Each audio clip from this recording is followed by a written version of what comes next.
Pardon the mess. I'm in the middle of a move, and next time you see this, office or video, I'll be in another state. We're moving. It's awesome, except the actual moving part. That sucks. But we're not here for that. Here are 3 facts that we as gamers need to accept. So grab some coffee because you're going to need it. Number 1, gaming is not black and white. What do I mean by that? Elden Ring won Game of the Year for 2022. Fantastic game. We can all agree on that.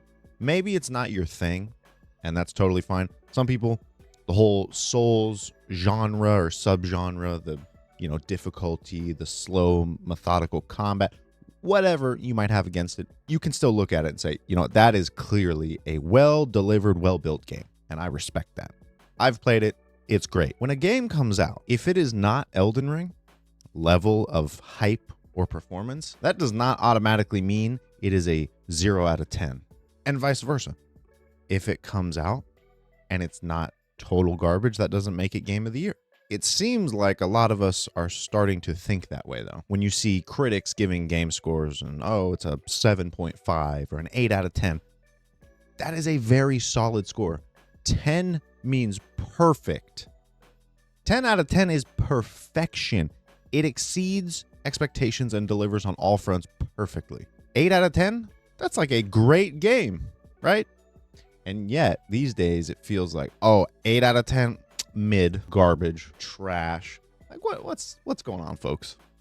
8 out of 10 is a good score. 7 out of 10 is a good score. 5 out of 10 just means middle of the road. It was all right. It didn't blow my mind. It also wasn't the worst thing ever. Like, I played it. Probably won't pick it up again, but I don't feel like I wasted my time. It was just a game. That's a 5 out of 10. Everything above that is, all right, we're getting good now. It's not black and white. Number 2, and this is a big one. Comparison is the thief of joy. Now, you've heard that phrase, but there's a caveat to this. Comparison in the negative sense is the thief of joy. So, again, we'll use Elden Ring or Baldur's Gate 3, Breath of the Wild, whatever game you think is a perfect 10 out of 10, that is like your gold standard. Let's take that game. Okay, I'm going to use Elden Ring. If a game comes out tomorrow and you compare it to Elden Ring, the game of the year, your perfect game, a game you can sink 1,000 hours into and never do the same thing twice, you're going to be disappointed. If that is your standard, that's your bar for gaming, then of course you're going to be upset. No game is going to come out and meet those standards. Now, eventually, yes, all games coming out in the future, at some point, there's going to be a better game than Elden Ring. There's going to be a better game than Baldur's Gate 3. There's going to be a better game than Sekiro. Whatever your perfect game is, there's going to be a better one someday. But let's take it the opposite way. That comparison can be very helpful. Recently, I bought the Devil May Cry games, and I believe the first one came out in, what was it, like 1999 or 2001? Like, it's been over 20 years. Played through it. It was actually pretty fun. Like, yes, obviously it looks terrible, but the actual gameplay mechanics aren't the worst ever. And I enjoyed it. It took maybe 7-8 hours. Each mission's like 20 minutes. Now, let me tell you, that comparison, going back and playing something over 2 decades old and comparing it to games now, that will make you appreciate the games we have now more. So that comparison is beneficial. Looking at what it used to be and being like, man, I really appreciate autosave. I love the fact that we have cloud storage now. Oh, I can save mid-mission and not just after I've beaten a mission. Yeah, that's really nice. Like, I love that. That is good comparison.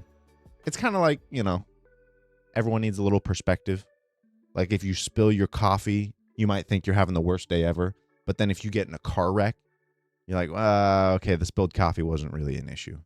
Like, sometimes you just need a little perspective. And going back and playing a really old game will give you that perspective. Maybe the games coming out aren't bad. Maybe I've just let my bar, my standard, get a little too high. And you got to be cognizant of that. Because we don't let it happen, at least all the time. Sometimes you just recognize, like, whoa, I used to like that, and now I think it's terrible. Okay, maybe I'm taking too much for granted. It happens, but you got to keep yourself in check. Because I'm telling you, go back and play one of those or a game around that same time. and leave the nostalgia on the shelf, because you might go and play it and say, oh, this is great. It still holds up. No, that's nostalgia. It is. It really is.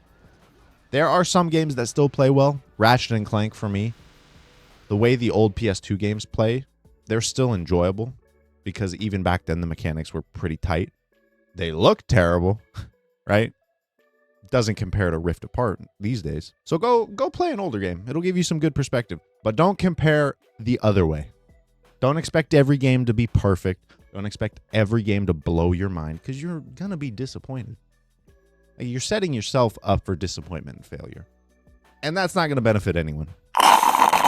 Number 3, there are no more bugless games. Now I'm going to bugless. Think about how much more games cost these days, or how much more they're doing. We just talked about comparison.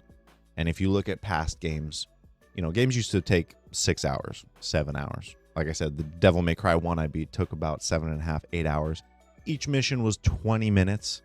I mean, I just blitzed through it. Games today are 40, 50, 100 hours, 150, 500 hours with infinite replayability. They are doing so much more with games. That comes with the territory of, all right, there's a lot more that can go wrong. They're attempting to make something so much more complex that opens up more possibilities for something going wrong. That's something you have to keep in mind. Like, oh, this is cross-play and cross-save and co-op, and it has PvP, and it's an open world, and it's running Unreal Engine 5. No way. Like, that's a lot stacking up. You got to keep that in mind. Because otherwise, again, you're going to be completely disappointed all the time. Astrobot came out, the 2024 Game of the Year. It is almost flawless. You play that, and it is one of the smoothest, best-performing games in a long time, probably in the past 5 years. There is hardly anything wrong with it. But if I expected every game to be like that, again, it's more disappointment. They're attempting so much that, yeah, they're going to have to smooth out some rough patches. Hence why they release patches. I mean, maybe that's why they call them patches. I'd like to think so. Like, smooth out a rough patch. I like that. Now, I'm not saying that we as a community should accept being given garbage on release. Of course not. That's always disappointing. And throwing out a game that is clearly not finished or half-baked, or, oh, we could have spent more time working on this, but let's release it now in early access or whatever. No. That's different. But when a fully finished game comes out and you have like a few bugs, or you notice like, oh, maybe some popping or whatnot, okay, they're going to patch it out. They can't be prepared for everything. These games are doing so much more. So you just cut them a little slack. Like a little bit. No company specifics or anything. Just recognize how much more they're attempting to bring to the table. Like, these games are massive now. There's so much more there, and that means there's so many more opportunities for things to go wrong. That's all right. Give them a little time, Few patches, good to go. Oh, God, I love coffee. All right, I've got a bonus one here, and this is probably one of the most, if not the most difficult one to accept. Those ones I just talked about, if you don't decide to listen to those, that's fine. This one right here, I think we can all appreciate and we all struggle with. The nostalgia days are over. And what I mean by that is, I remember staying up all night playing Halo 3 with the boys, loading into Forge, loading up that map in the sand with like the 2 little pyramids on each side, and like 3 of you would hop on mongooses. Not mongooses. Was that the quad? Yeah, I think mongooses. And then one of you would have a rocket launcher, and you'd all race around and try to shoot the people on on the mongooses. It was so much fun. That encapsulates what gaming is. That's why I love co-op games so much, because it brings me that feeling. And now, growing up, we're all adults, working. We've got our full-time jobs. Some people are in school full-time, whatever it might be. Some people have families. It is really hard and damn near impossible to replicate that. Trying to coordinate, a boys' night where everyone hops on and plays, it's just not happening anymore. And that's okay, but that's really tough to accept. Like, that's really hard, because those were such glory days for gaming. Like, I remember when I found out that Star Wars: The Old Republic, the online MMORPG, was free. So you can subscribe and get more benefits, but it's also just free to play. Me and my buddy downloaded that. We played like 14 straight hours all day. We didn't leave unless it was to pee or grab a snack. And that was so much fun. I think back to that, and his stepdad walked in and was like, damn, it smells like ass in here. And it probably did. But it was just so much fun. And it was Star Wars and playing with my buddy. And it was glorious. And sometimes it's hard to think back to that and then realize the fact that we can't have that these days. Some people are lucky. Yes, if you're a content creator or maybe you're a streamer and you've got a group of buddies who do the same thing, that is few and far between. Nowadays, hey, we got a boys' night and it's, a couple hours, and that's okay. It sucks, but it's one of those things you got to realize, like, life is moving on. We've all got responsibilities. We all have things we have to do. Got to get up for work in the morning, so I can't stay up till 3 a.m. anymore. I know. I like staying up late playing games. I think we all do. We just can't do it anymore, and that's tough. So one thing I recommend is, if you can, bridge into mobile gaming at some point. Get a Switch. Get a Steam Deck.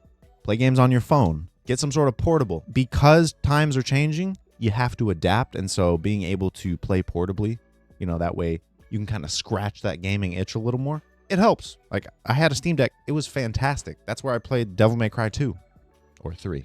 Yeah, 3. And it really helps. Like, it really helps. But the nostalgia days are over.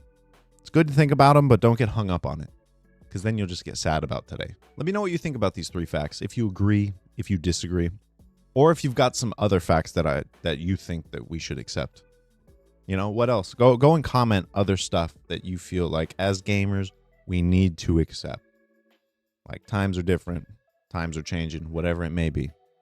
And if you want to go see me talk about some good indie games and why indie games are good for the industry, why it's good to have both AAA and indie games, then go up here. I'll put that linked right there. I enjoyed that video, and I really stand by it. Indie games are fantastic. I mean, they are just, like chef's kiss. And you have a happy holiday. Merry Christmas. Happy Hanukkah. Those are the only 2 I know. Happy holidays in general. Whatever you're celebrating, I hope it's a good time. Have fun with the family, friends. I don't know if you're volunteering. Good on you. Have some coffee. Go down, subscribe, do all the YouTube things. And I'll see you in the new year.